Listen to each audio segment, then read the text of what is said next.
Hey everyone! When Eddie Murphy sat down years after the release of Life, 1999, and finally opened up about what really happened behind the scenes, and what most fans never figured out about the film. It wasn't just another Hollywood confession, it was a gut-wrenching revelation about one of the most underrated, misunderstood, and emotionally heavy comedies ever made, a project that began as a labor of love between two comedic geniuses, but slowly turned into one of the most heartbreaking chapters in Murphy's career. On the surface, Life looked like a buddy comedy. Eddie Murphy and Martin Lawrence, two of the most gifted comedians alive, thrown together in a prison story spanning decades, cracking jokes in the middle of tragedy. But the truth behind that film, from the emotional strain on set to the real meaning behind its ending, reveals a depth and darkness most fans never noticed. Murphy has said in later interviews that Life was the film that broke his heart the most, not because it failed creatively, it didn't, but because it exposed the brutal reality of Hollywood's biases and the emotional toll of trying to make something profound in a system that only wanted laughter from him. When Life hit theaters in April 1999, audiences expected another Coming to America or Harlem Nights, something flashy, funny, and easy to digest. But Murphy and Lawrence delivered something far more complex, a film that was equal parts comedy, tragedy, and social commentary on racism, injustice, and the slow erosion of black dreams under America's prison system. It told the story of two innocent men wrongly convicted and sentenced to life in prison. A metaphor, Murphy has since said, for how so many black men have been condemned not by crime, but by circumstance. People laughed, Murphy said in a reflective interview years later, but they missed the pain. That movie wasn't just jokes. It was a mirror. What most fans never figured out is that Life was never meant to be a comedy in the traditional sense.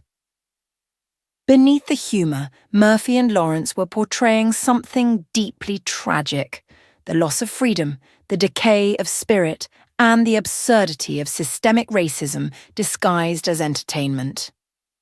The script, written by Robert Ramsey and Matthew Stone, was inspired by classic prison dramas like The Shawshank Redemption, but Murphy wanted it to have the soul of a blues song, painful, truthful, and rooted in the black experience. He later revealed that many of the film's funniest scenes were born out of improv sessions meant to lighten the unbearable heaviness of the story. "We had to laugh," he said, "because if we didn't, we'd cry."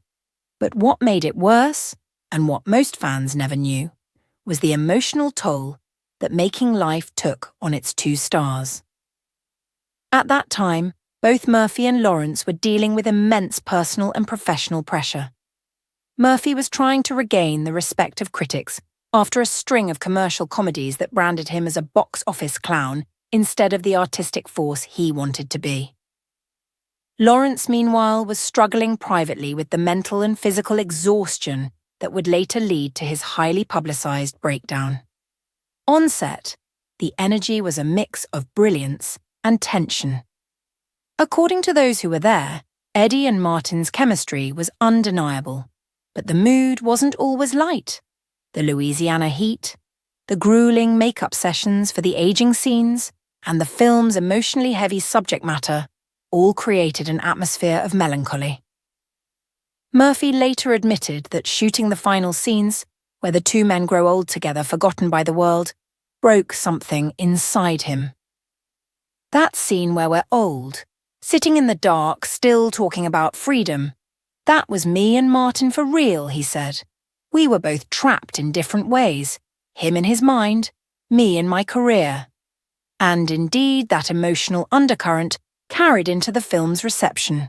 When Life was released, it underperformed at the box office, despite positive reviews from those who understood its depth.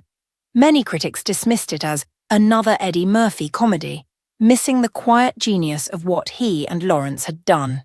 The studio didn't know how to market it. Was it a comedy or a drama? The answer was both, and in that duality lay its tragedy. Murphy later said bluntly, "We made art, and they wanted popcorn." But the part that hurt Murphy the most, and what he didn't reveal until years later, was that life was deeply personal. He had based much of his character's pain on stories he'd heard growing up in Brooklyn, from older men who'd done real time, men whose lives were stolen by false convictions. "I knew those guys," he said. "Funny, charming, but broken. They'd tell you jokes with tears in their eyes. That's what I wanted the movie to feel like." And it did. Underneath the witty banter between Ray Gibson, Murphy, and Claude Banks on Lawrence was a haunting story about friendship, injustice, and resilience. Every laugh carried weight, every joke hid sorrow. The ending, where they finally escape after a lifetime behind bars, was bittersweet. Not because they made it out, but because they lost everything in the process. Murphy would later reveal that the film's ending had a deeper meaning that most viewers missed. It wasn't just about freedom from prison. It was about spiritual release from a system that had already killed their youth. They didn't just lose years, he explained. They lost themselves. Another layer of tragedy came from the way life was treated within the industry. Murphy had believed it could be his Shawshank Redemption, a film that would redefine his legacy. Instead, it was overlooked during awards season, ignored by the very audiences it tried to represent, and later reduced to a cult classic rather than the masterpiece it was. "It hurt," he confessed, "because we gave everything to that film. I wanted people to see that we can do more than make you laugh." In later years, as life gained a second life through streaming and rewatch culture, fans began to recognize its brilliance.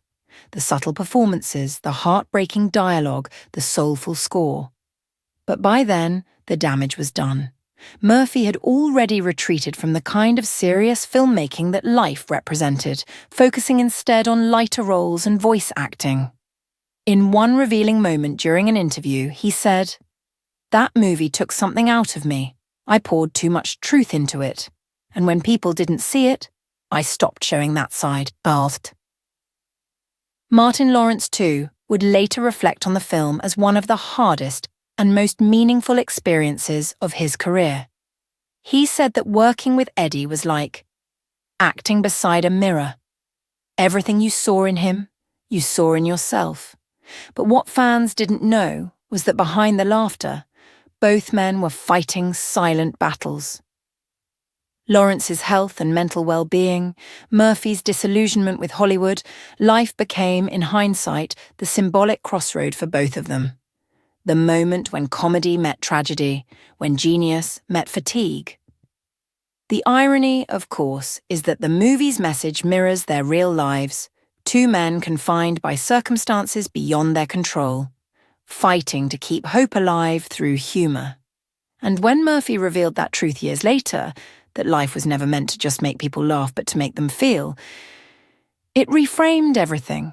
People always say, "That movie was funny," he said quietly. "But to me, it was sad. Real sad." Looking back, Life now stands as one of Eddie Murphy's most poignant achievements. Not for its box office, but for its honesty. It's a story about resilience, brotherhood, and the quiet suffering of those the world forgets. And the most tragic part of all is that it took decades for the world to understand it. Murphy's revelation wasn't just about a movie. It was about himself. About how art can heal and wound at the same time. He poured his truth into life, and in doing so, left a piece of his soul behind those prison walls. So when fans finally look back on Life today, they're not just watching a comedy, they're witnessing Eddie Murphy's hidden cry for meaning in a world that only saw the laughter, never the pain. And that, more than anything, is what makes the truth behind Life so heartbreakingly real. Thanks for watching.